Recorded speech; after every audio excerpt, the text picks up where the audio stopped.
Okay, I'm going to continue with the next lesson dealing with topics from college algebra. In this particular series of lessons, we're focusing on systems of equations and inequalities and methods for solving them. So this will be a short lesson on some matrix algebra. There's some college courses that focus entirely on matrix algebra. So you could actually take a whole course in matrix algebra. Look at the definition here. A matrix is a rectangular array of numbers arranged in m rows and n columns. The order or dimension of the matrix is said to be m by n.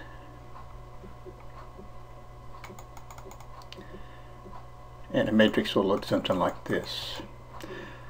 The subscripts denote the row and the column. So the first one, a sub 1 1, means it's the component or number in the first row, first column. The A12 means first row, second column.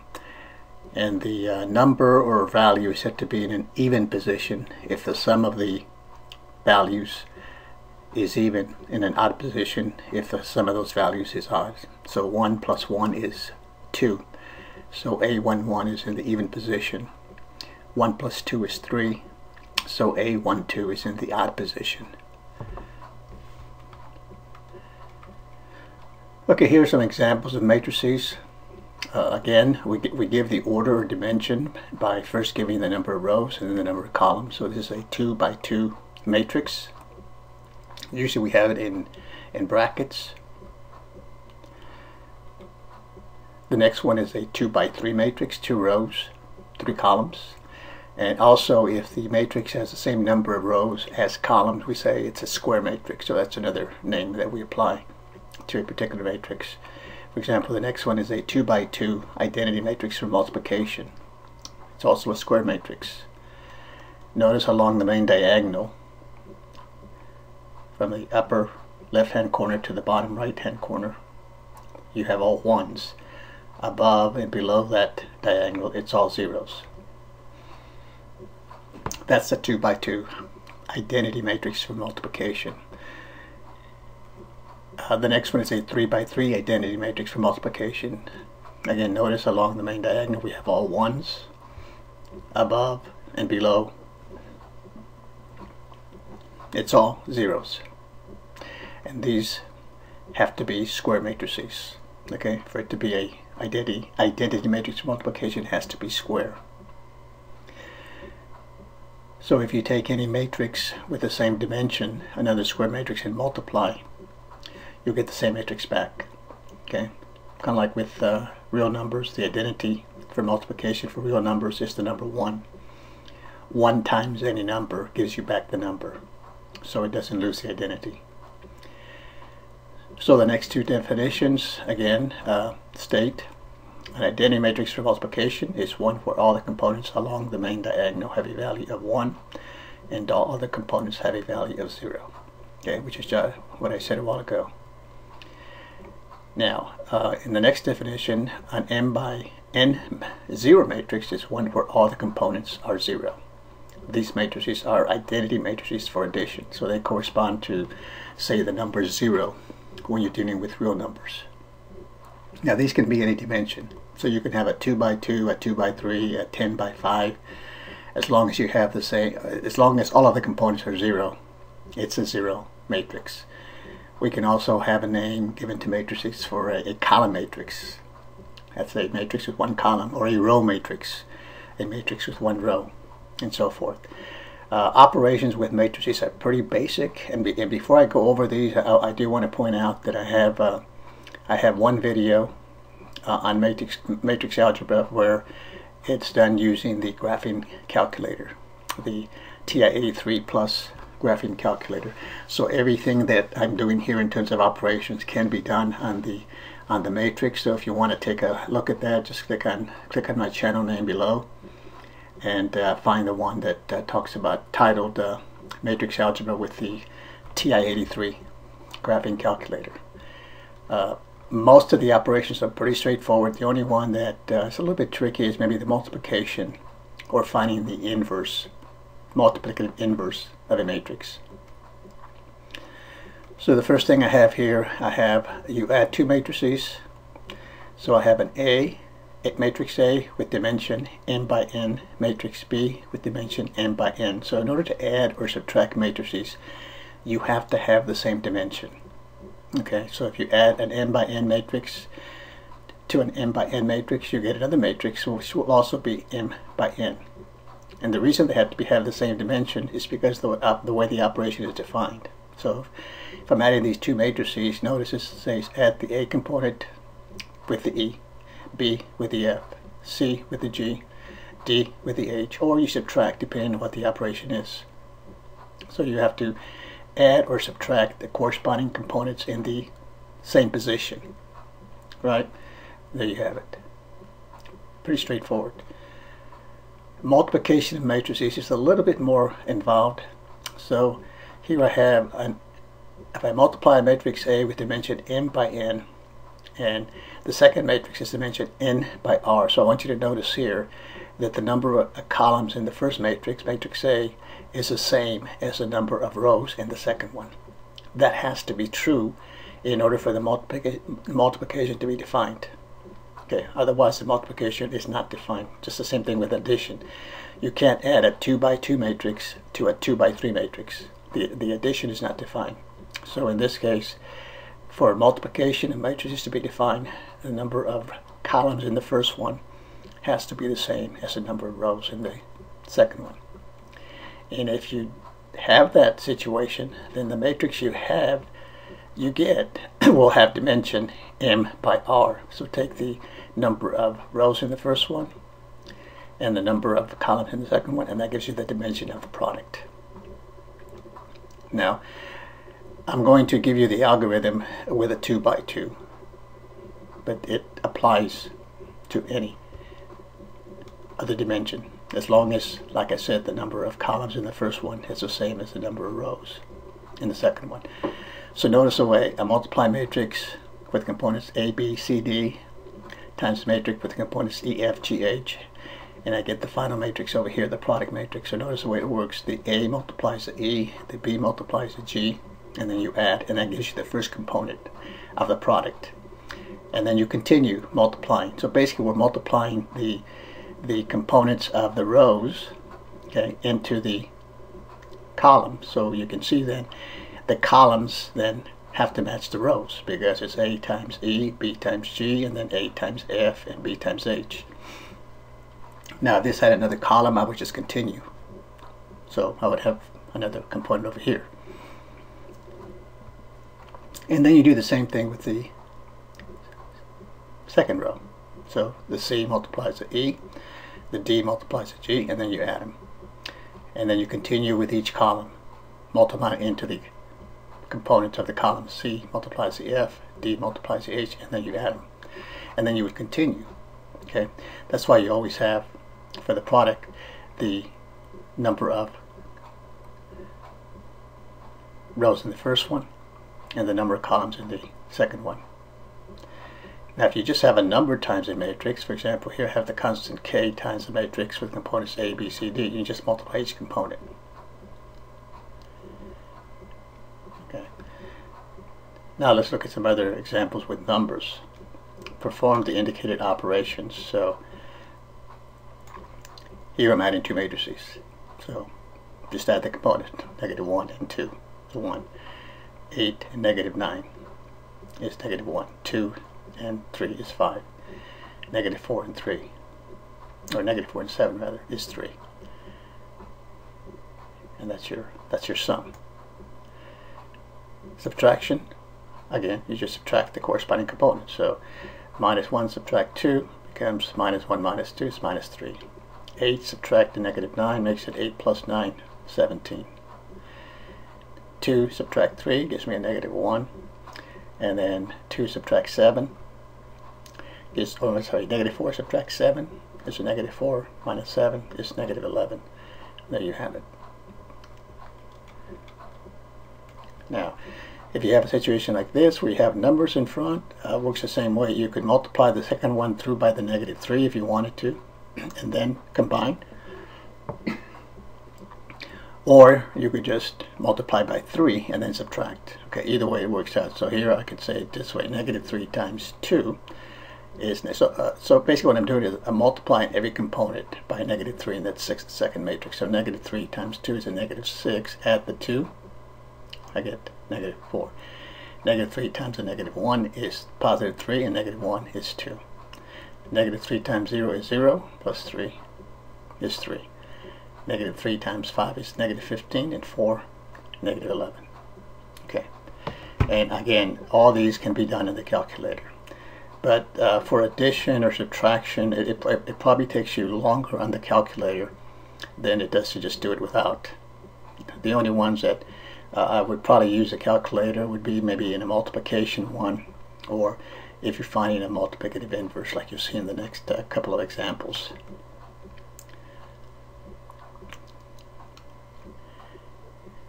Okay, so this is going to be a multiplication, so I'm going to use the algorithm that I went through a while ago. So notice the first matrix here, a multiplying here, has 2 rows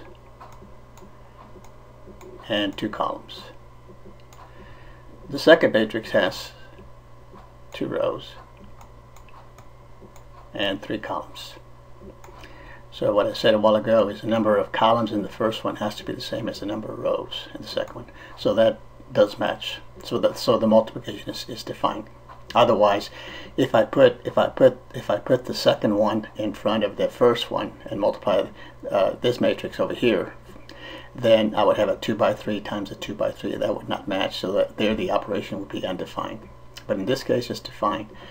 So the product matrix should have that number of rows and this number of columns, so it should be 2 by 3.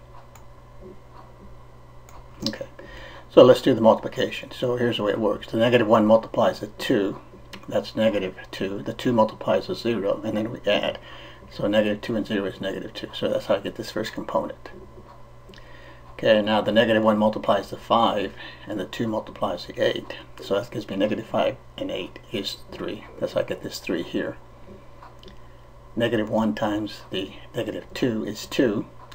2 times the negative 7 is negative 14. And a positive 2 is a negative 12. Okay.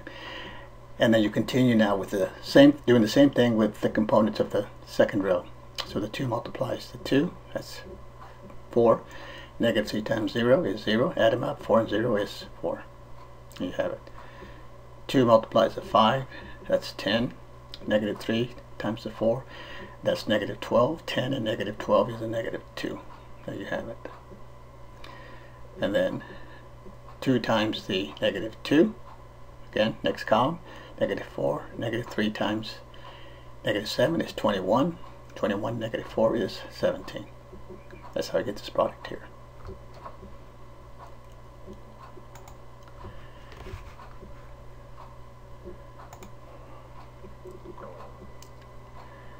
Okay, let's look at the next one.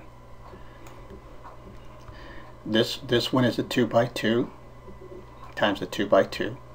So it's defined, and the answer, of course, will be 2 by 2.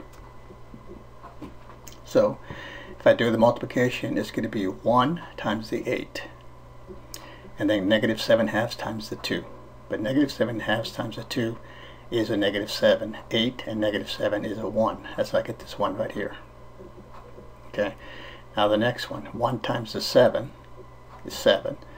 Negative 7 halves times the 2 is negative 7. 7 and negative 7 is 0. So I get this 0 here. Do the same thing now with the components of the second row. Negative 1 times the 8 is negative 8. 4 times the 2 is 8. Negative 8 and 8 is 0. So I get this 0. Then negative 1 times the 7. Okay, second row now. And 4 times the 2. So that's negative 7 and 8 is 1. So when I multiply these two matrices, I get the identity matrix for multiplication. So whenever you multiply two matrices and you get the identity matrix for multiplication, whether it's the 2 by 2 identity or the 3 by 3 identity that I showed a while ago, that's telling you that those matrices are inverses of each other. Okay, so if you think about numbers, 2 and 1/2 are inverses of each other, because 2 times 1/2 is 1, right? So 2 times 1/2 gives you the identity for multiplication of real numbers, which is 1. Again, I could say 3 and 1/3, the product is 1. 4 and times 1/4, the product is 1. So those are inverses. Okay. So another way we could do this is I could say, okay, 2 times, another way to write 1/2 is 2 to the negative 1. So 2 times 2 to the negative 1, whether you use the same thing I did over here or at the exponents, we'll get 2 to the 0, which is 1. So if I label this matrix here as A, if I label this matrix here as A, then this matrix over here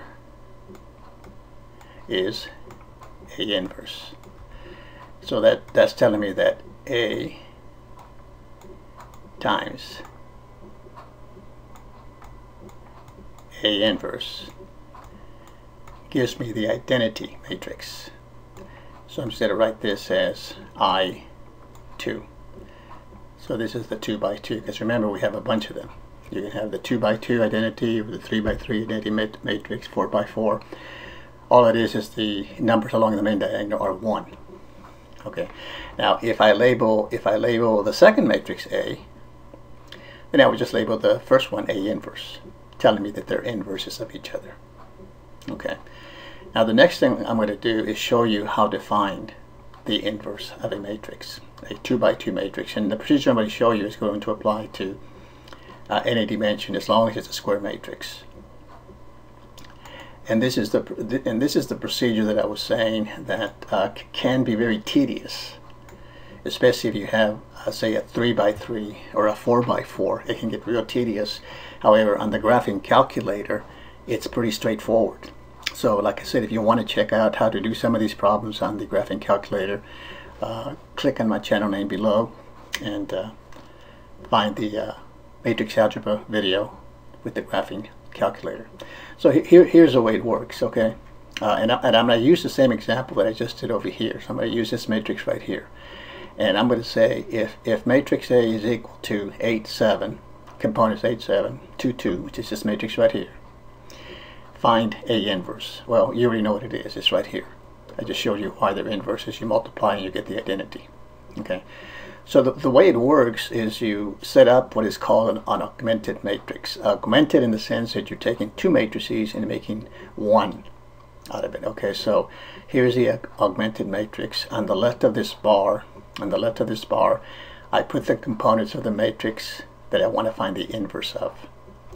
On the right side, I write out the identity matrix. So if the matrix on the left is a 2 by 2, then on the right I write the 2 by 2 identity. If the matrix on the left is a 3 by 3, then on the right I write the components for the 3 by 3 identity, and so forth. And now what I want to do is I want the matrix on the right to appear on the left by performing what are called row operations. So what are these row operations? So, well, they're similar to the operations that we use on systems of equations when we solved those in the first video in this chapter by using the elimination method. So what this allows you to do is you're allowed to interchange rows, any two rows of the matrix. You're allowed to multiply any row by a non-zero value. You're allowed to add a multiple of one row to another row. So using these operations, I want this 8 here to be a 1. I want the 7 to be a 0. I want this 2 here on the left to be a 0, and this 2 here to be a 1.